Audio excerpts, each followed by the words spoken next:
Big Business Ideas. मुश्किलों से भाग जाना आसान होता है। जिंदगी हर पल एक इम्तिहान होता है। डरने वालों को कुछ नहीं मिलता और लड़ने वालों के कदमों में जहान होता है। नमस्कार, आदाब, सत श्री अकाल। मैं हूं आपके साथ शिल्पा भावना और जिंदगी की मुश्किलों को चुनौतियों से कैसे तब्दील किया जाए ये बताने के लिए एक बार फिर से आपके सामने है आपका अपना program big business ideas. Bharat के राष्ट्रपिता महात्मा गांधी का कहना है कि अगर किसी देश को संपन्नता की ओर बढ़ना है तो उसे ये समझना जरूरी है कि अपने देश के सबसे कमजोर वर्ग के सबसे कमजोर व्यक्ति को आगे बढ़ने के लिए बराबरी के अवसर मिलें। आज़ादी के 68 साल बाद भी क्या आज हमारे देश में वो अवसर उपलब्ध है, और अगर हैं तो क्या उन अवसरों का लाभ उन व्यक्तियों तक पहुंच रहा है जहां पहुंचना चाहिए? इन सभी सवालों के जवाब के लिए हमेशा की तरह हमारे साथ स्टूडियो में मौजूद हैं the author of the most of the business related books, the philanthropist and the business expert mister Sunil Kumar Gupta. नमस्कार। बहुत बहुत स्वागत है आपका एक बार फिर। Thank you. Please have a seat. तो सर, हम लोग जो बात कर रहे हैं, हमारे राष्ट्रपिता ने यही बात हमेशा से कही थी, देश का सबसे कमजोर वर्ग का सबसे कमजोर व्यक्ति। आपको लगता है कि जो अवसर सामान्य वर्ग को मिल रहे हैं वही अवसर हमारे कमजोर वर्ग के लोगों को भी मिल पा रहे हैं? देखिए शिल्पा जी, आपने आज बहुत ही अच्छा प्रश्न उठाया है। ये सब्जेक्ट जो है मेरे हृदय के बड़ा करीब है। देखिए, हजारों साल से हमारे देश में जो SC, ST, OBC माइनॉरिटी जो है जी, उनको कोई अधिकार थे ही नहीं। उनके सिर्फ कर्तव्य थे। उनको अधिकार नहीं था वो प्रॉपर्टी ओन कर सके, उनको अधिकार नहीं था वो शिक्षा ले सके, उनको अधिकार नहीं था वो काम करें। वो सिर्फ कर्तव्य थे कि सेवा करनी है। तो ऐसे वर्ग का ऊपर आना देश के लिए बड़ा जरूरी है। अगर देश को एक डेवलप कंट्री बनना है तो ये बहुत जरूरी है।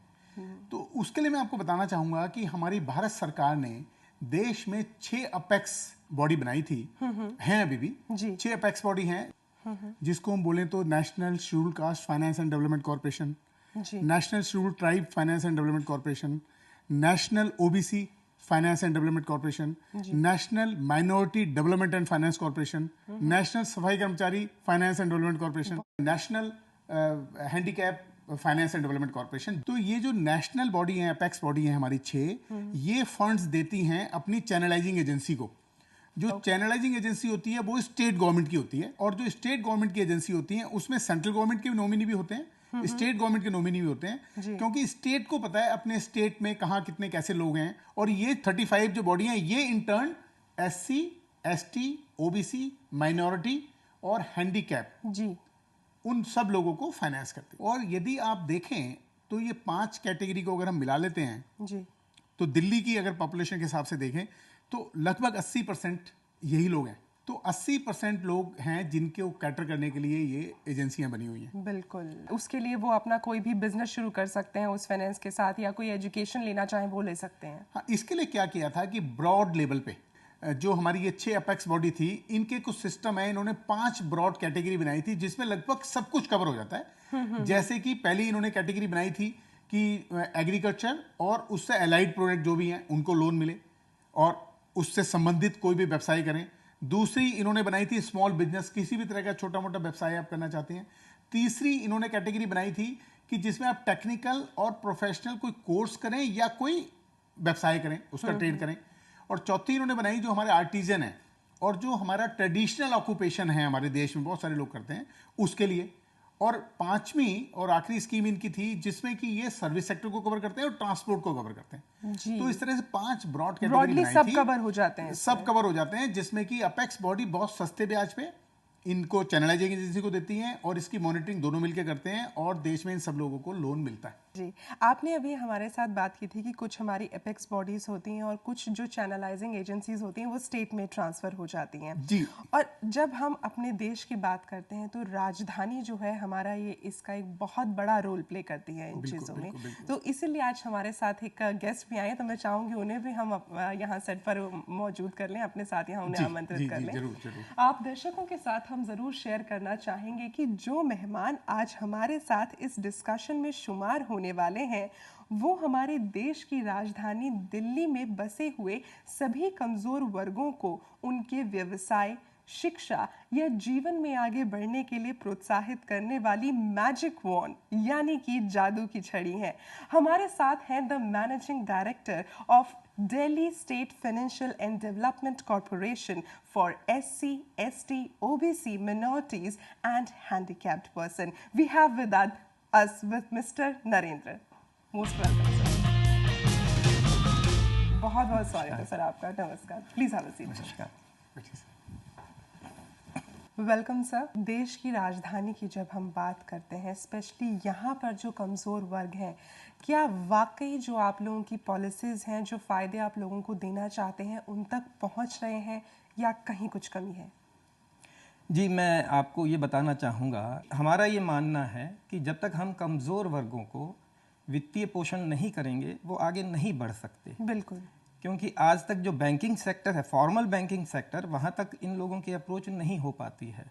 नॉर्मल अप्रोच भी जो बैंकिंग सेक्टर की है वो ये रहती है क्योंकि उनकी कॉस्ट ऑफ ऑपरेशंस बढ़ जाते हैं छोटे छोटे लोन देने में। बिल्कुल। तो इसीलिए सरकार ने ये सब सोच के ही ये संस्थाएं खड़ी की थी ताकि जो समाज का कमज़ोर तबका है उसको वित्तीय सहायता मिलने में आसानी हो।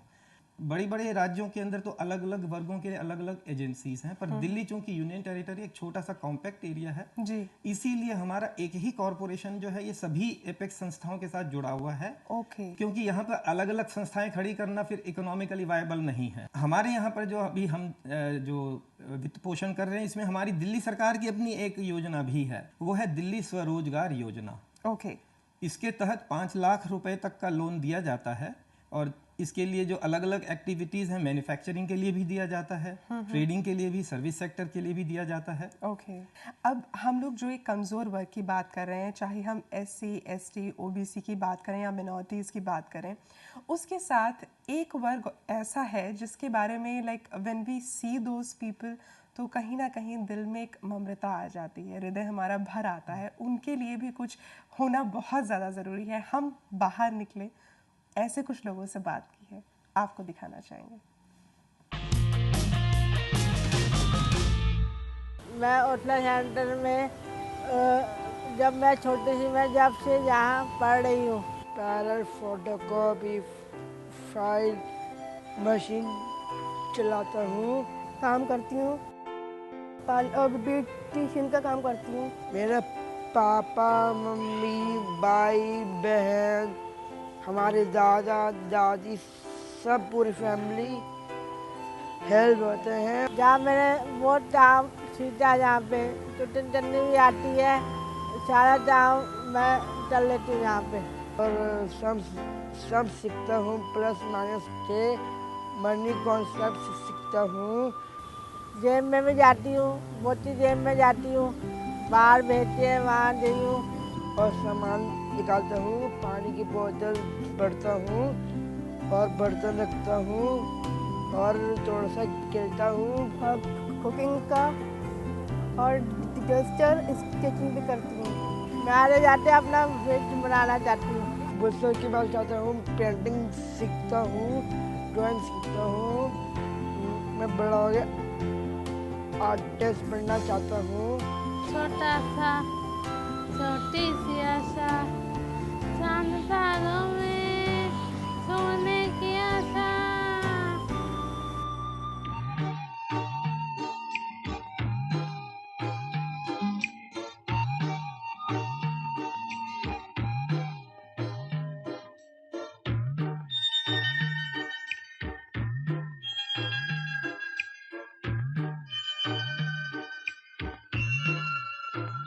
दिल है छोटा सा, छोटी सी आशा, मस्ती भरे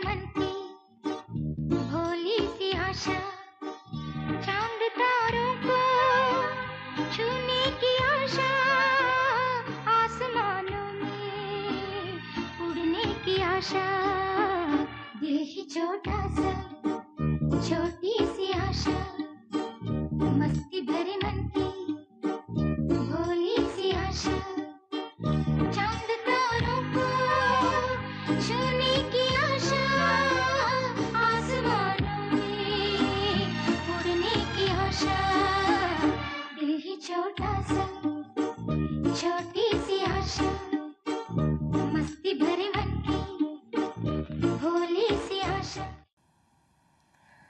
आर्टिस्ट बनना चाहते हैं, भविष्य बनाना चाहते हैं, लेकिन क्या ये अवसर उनके लिए उपलब्ध है? बिल्कुल उपलब्ध है। मैं एक बात जरूर मेंशन करना चाहूँगा जी। कि जैसा इनको फिजिकली हैंडीकैप कहना बिल्कुल गलत है। ये आपके माध्यम से मैसेज दूंगा पूरे देश को, संसार को, कि इनको डिफरेंटली एबल बोलना चाहिए, क्योंकि इनके अंदर बहुत खासियत है। क्योंकि हमारे सब एक्ट में यही प्रयोग किया गया है।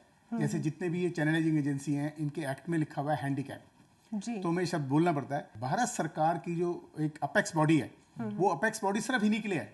उसका नाम है national handicap finance and development corporation, जो कि इन 35 चैनलाइजिंग एजेंसीज के थ्रू इन सब लोगों को ट्रेनिंग के लिए भी, अपना खुद का ये कुछ शुरू करना चाहे उसके लिए भी, या इनका समूह बना के कुछ शुरू करना चाहे उसके लिए भी बहुत सारी स्कीम है। मेरे मन में एक सवाल है यहाँ पर, जब हम लोग बात करते हैं इस तरह की स्कीम्स की, obviously when they are people like us, we can watch the schemes, उस पॉलिसीज के बारे में जान सकते हैं, आप लोगों को अप्रोच कर सकते हैं, लेकिन आप लोग क्या आपको अप्रोच कर सकते हैं?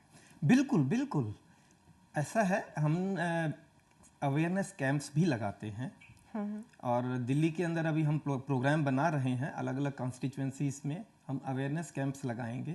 उसके लिए भी एपेक्स एजेंसीज हमको फंड्स देती हैं, और उसका मकसद यही है कि लोगों को पता लगे कि हमारी क्या क्या स्कीम्स हैं, किस किस स्कीम का कौन कौन क्या क्या फ़ायदा उठा सकता है।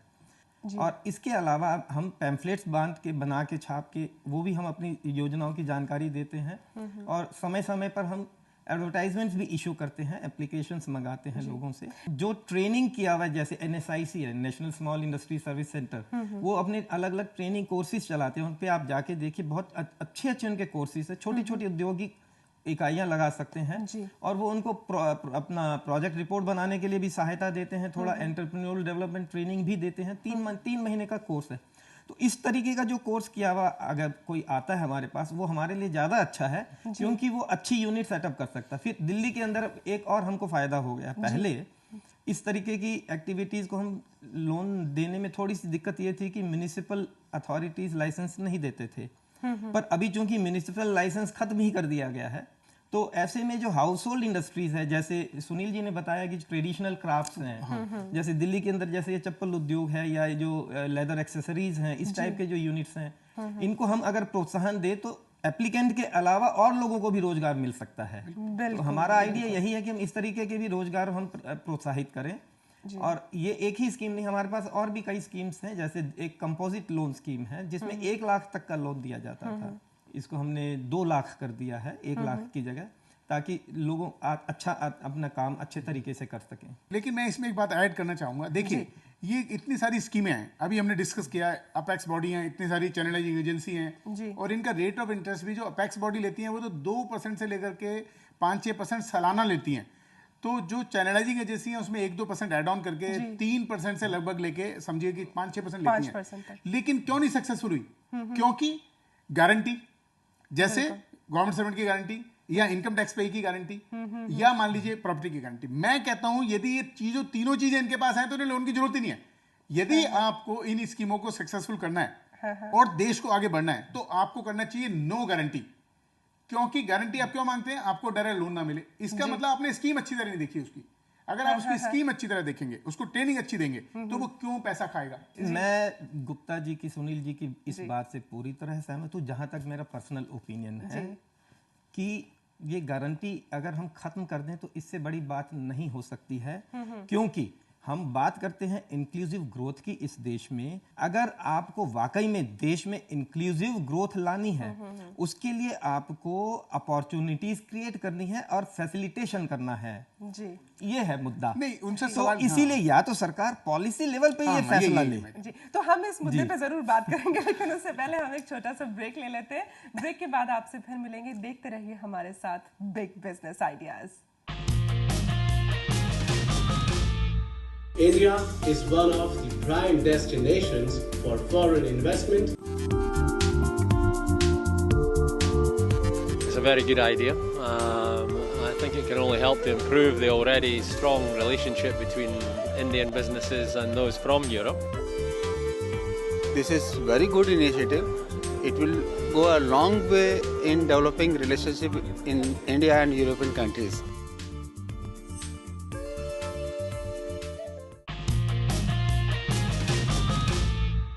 ब्रेक के बाद एक बार फिर से स्वागत है आपका। आप देख रहे हैं आपका अपना बिग बिजनेस आइडियाज और हमारे साथ यहाँ स्टूडियो में मौजूद है हमेशा की तरह हमारे business expert mister Sunil Kumar Gupta और Delhi state financial and development corporation से मिस्टर नरेंद्र।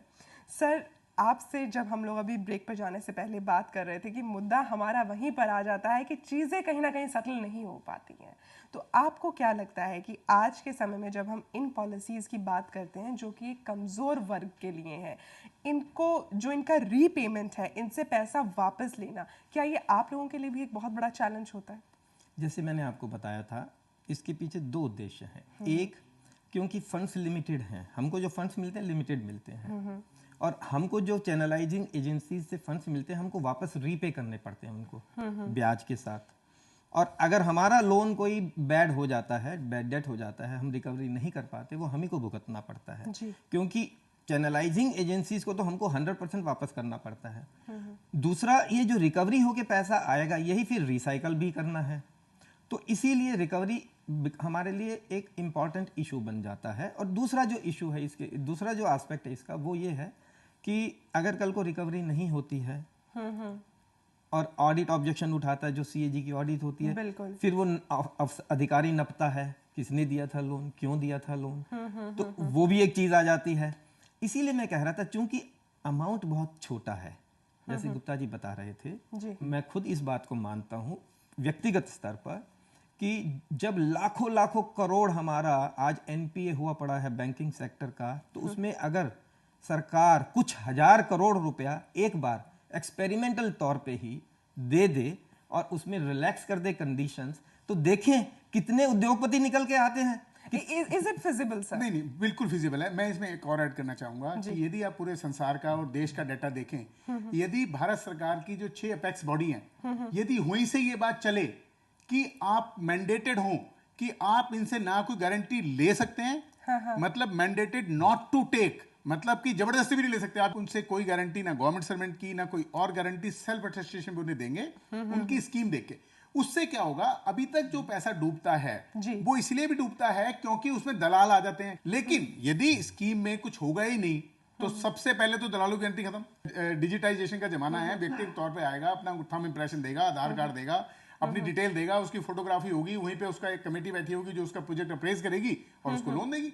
डूबने का सवाल ही नहीं है। और जो 5-7% एनपीए का प्रोविजन है वो तो पूरे संसार में सब जगह है। यहाँ पर अगर हम बात करें, जो हमारा ये एक वर्ग है, जैसे हम कह सकते हैं एक अलग वर्ग हो जाता है जिसमें लोगों को बहुत ज़्यादा सपोर्ट की ज़रूरत है, जब इनके लिए हम किसी पॉलिसी की बात करते हैं तो आपको क्या लगता है कि ज़्यादा से ज़्यादा वो पॉलिसीज किस पे बेस होनी चाहिए? ज़्यादातर टेक्नोलॉजिकल होनी चाहिए या फिर उनको स्किल डेवलपमेंट के ऊपर ज़्यादा ध्यान देना चाहिए? देखिए, ये तो नीड बेस बनानी पड़ेगी, हमें स्किल डेवलपमेंट तो साथ में रखना ही पड़ेगा, क्योंकि जिसको भी आप देते हैं, यदि मान लीजिए टेक्निकली और प्रोफेशनली पहले उसे इक्विप्ड कर देंगे हम, मतलब पहले उसे ट्रेनिंग दे देंगे हम, और ट्रेनिंग करने के लिए पैसा दे देंगे पहले तो, दोनों चीजें, हाँ, और फिर वो ट्रेड करे उससे, तो सक्सेस के चांसेस 100% है।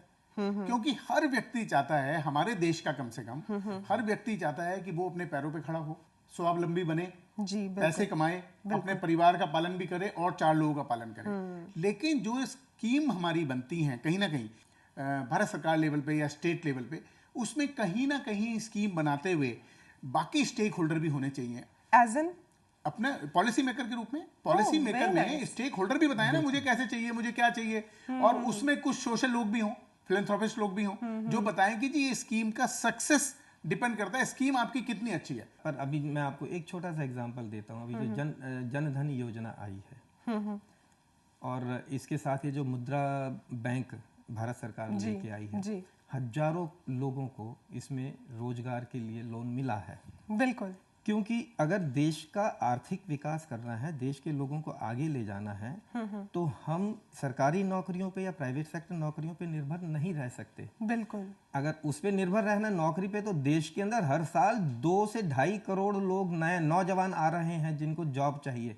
ये जॉब्स क्रिएट करने वाले भी तो चाहिए। उस रेशियो में जॉब आ नहीं पा रहे हैं। तो इसीलिए मैं कह रहा हूँ कि जॉब क्रिएट करने वाले चाहिए। जॉब क्रिएट करने वाले तभी आएंगे जब आप उनके लिए कंड्यूसिव एटमॉस्फेयर बनाएंगे। और उसकी सबसे बड़ी कंडीशन जो है, अपार्ट फ्रॉम ट्रेनिंग, वो ये है कि आप उनको इजी कंडीशंस पे, इजी टर्म्स पे लोन्स प्रोवाइड करें।